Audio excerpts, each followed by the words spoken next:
আমার নতুন বিয়ে হয়েছে, বিয়ের বয়স 2 মাস প্লাস। শ্বশুর বাড়িতে স্বামীর শ্বশুর শাশুড়ি আছে, বাড়ির হর্তা আমার শাশুড়ি। আমার সমস্যা হচ্ছে আমি পেট ভরে ভাত খেতে পারি না। আমি আমার শাশুড়ির সাথে খেতে বসি। প্রথম থেকে আমি খেতে বসার সাথে সাথে বড় এক মগ পানি দিয়ে সেটা খেতে বলে পানি খেয়ে ভাত খেলে নাকি হজম ভালো হয়। কিন্তু আমি তারপর আর বেশি ভাত খেতে পারি না। 1 ঘন্টা যেতে না যেতেই আমার খিদে লাগে, মাথা ঘোরে, বমি আসে, শরীর দুর্বল লাগে। এখনো পানি দেয় কিন্তু আমি পানিটা পুরো খাই না। কিন্তু সমস্যা হচ্ছে উনি সবকিছু অল্প অল্প করে দেয়, আর এটা ওটা কথা বলে। যেমন ধরো বলবে পেট খালি রেখে ভাত খাওয়া ভালো, কখনো বলবে বাড়ির বউদের বেশি খেতে হয় না, বিয়ের পর মেয়েরা মোটা হয়ে যায়, এত ভাত খেও না, ভাত কম খাবে, বউরা বেশি ভাত খেলে ঘরের অলক্ষ্মী বাস করে, আরো অনেক অনেক কথা বলে, যার কারণে আমি আর ভাত খেতে পারি না। আমি মাছ ছাড়া ভাত খেতে পারি না, কিন্তু উনি সবচেয়ে ছোট মাছ, ভাঙাচোরা মাছ আমাকে দেয়। সারাদিন সব কাজ আমি করি, শাশুড়ি শুধু রান্না করে। আমি রান্না করতে চাইলে দেয় না, বলে তরকারি কেটে কুটে দাও, এগিয়ে গুছিয়ে দাও।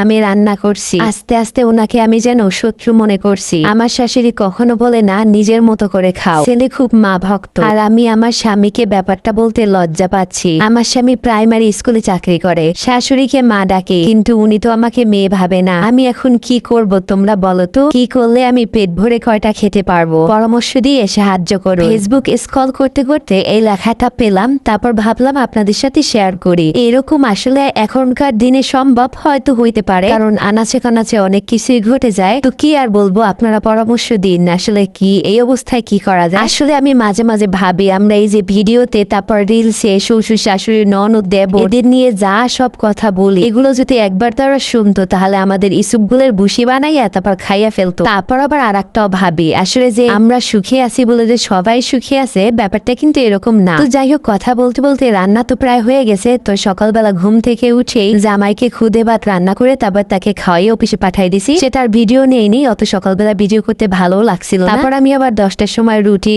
বানাইলাম, তারপর একটু পেঁপে তরকারি রান্না করা ছিল, ডিম ভেজে তারপর আমি সেটা আবার খাইলাম। খাওয়ার পরে কিছুক্ষণ শুয়ে রয়েছি, পরে কারেন্ট চলে গেছে, রান্না করতে অনেক লেট হয়েছে আজকে। তারপর কারেন্ট আসছে, ভাত বসাইছি, এই যে তরকারি রান্না করতেছিলাম। আর শাকটা কিছুদিন বলতে 2 দিন আগে আনছিলাম, তো কেটে কুটে ফ্রিজে রেখে দিয়েছিলাম। এতে একটু তাড়াতাড়ি রান্না করতে পারছি। যদি শাক কাটা লাগতো তাহলে আজকে সারাদিন যেত রান্না করতে করতে। আর এই মাছগুলো অনেকে বলে নদীর বেলে মাছ, আর আমরা এটাকে বলি তুলার ডাডি মাছ বরিশালীয় ভাষায়। তো যাই হোক, এই মাছটা আমি আবার এই সাইজের মাছটা খাইনি, এর থেকে একটু ছোট খাইছি। এই মাছটা অনেক বড় ছিল, পেটে অনেক ডিমও হয়েছিল। মাছটাকে আমি লাল লাল করে ভেজে তারপর এই যে বুনা করবো, একটু ঝাল ঝাল বুনা করলেই খাইতে ভালো লাগবে। আর হ্যাঁ, আপনাদের সাথে একটা জিনিস শেয়ার করি, মাছ ভাজার সময় আপনারা যদি কড়াইটা একদম হিট করে নেন, তারপর তুল দিয়ে একটু লবণ দিয়ে ভালোভাবে খুন্তি দিয়ে একটু নেড়ে চেড়ে নেন, তাহলে যে কোনো পাতিলে মাছ ভাজেন মাছ ভেঙে চুরে যাবে না, একদম সুন্দরভাবে মাছটা উঠে যাবে।